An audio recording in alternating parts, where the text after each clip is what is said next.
The fuse is lit one last time. Mission Impossible, The Final Reckoning 2025 brings Ethan Hunt back for what may be his most personal and dangerous mission yet. This film is not just another entry in the series, it is a culmination of decades of impossible choices, betrayals, and sacrifices. But this recap will remain spoiler safe. We will walk through the setup, the characters, the globe-spanning stakes, and the themes of loyalty and consequence without revealing the climax or any of the late-game twists. This is a spoiler-free guide. We will sketch out where Ethan Hunt is when the story begins, who joins him on the mission, and the pressures that shape their decisions. We will look at the impossible mission, forces, challenges, the antagonist's ideology, and the early set pieces that define the tone. We will not discuss the outcome of the mission or the final showdown. Think of this as your mission briefing, enough to prepare you, but leaving the hardest choices for you to experience yourself. When we meet Ethan, he is older, more reflective, but no less relentless. His body carries the scars of every mission, and his conscience carries even more. The movie emphasizes his humanity. He is still willing to risk everything, but he is no longer invincible. His arc is about reconciling the man who saves the world with the man who cannot save everyone. No mission is ever solo. Ethan is joined by longtime allies Luther Stickel with his technical expertise, Benji Dunn with his humor and hacking skill, and Ilsa Faust with her unshakable presence. Each has grown since their earlier appearances.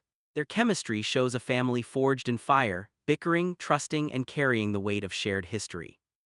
The film introduces a new operative whose loyalty is not fully clear. They bring fresh skills but also fresh tension. Are they a recruit, an asset, or a liability? The dynamic adds uncertainty, echoing a theme that has run through the franchise. Trust must be earned, and even allies can be questioned.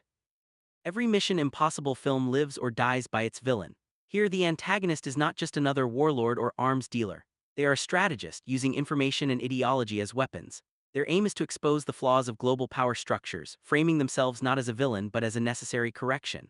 This makes them compelling because their logic is dangerous precisely because it contains fragments of truth. The backdrop is a world on edge. Governments fracture under pressure, alliances strain, and the line between technology and control blurs. The movie reflects modern anxieties, surveillance, artificial intelligence, and the fragility of trust between nations. The impossible mission force operates in the shadows, but the consequences of failure are global. The impossible mission force intercepts intelligence pointing to a catastrophic chain of events. What begins as a standard assignment escalates quickly. Every lead reveals a larger conspiracy, and every success opens a new trap. The film makes clear from the beginning that this mission is not just another in the line, it feels final, definitive, and personal. Before the story crosses into spoiler territory, we see the trademark spectacle, a daring extraction, a chase that defies physics, and an infiltration that balances precision with chaos. These moments are carefully constructed not just for thrills, but to show how Ethan and his team adapt under pressure. The danger is not in whether they can do it, the question is how long they can keep doing it. As the mission escalates, stress fractures appear. Ethan's instinct to protect collides with the team's need to act. Luther insists on caution. Benji pushes for solutions. Ilsa questions the cost of loyalty. These moments deepen the humanity of the team, making the action feel earned. What makes this mission different is how personal it becomes. Ethan faces ghosts from past missions, reminders of choices that saved the many but hurt the few. The antagonist uses these regrets as leverage, turning Ethan's morality into a weapon against him. The movie insists that being a hero does not erase the sins of survival.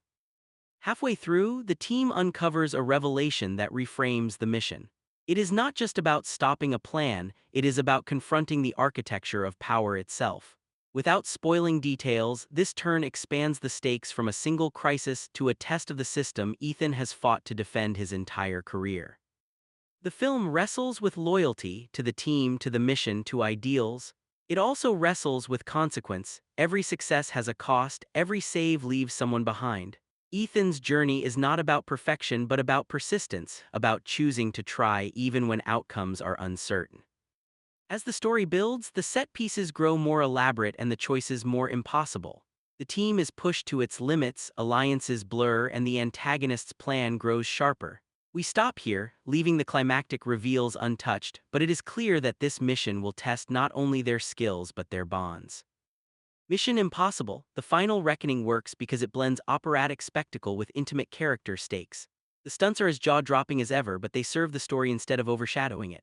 Performances carry history, reminding us that this is not just another chapter, it is the sum of them all. The score swells, the packing never falters, and the tone balances intensity with moments of humanity. So where do we leave this recap? With Ethan Hunt and his team racing against a conspiracy that feels larger than any single mission. With a villain who believes they are the solution, not the problem, with friendships tested and loyalties stretched thin.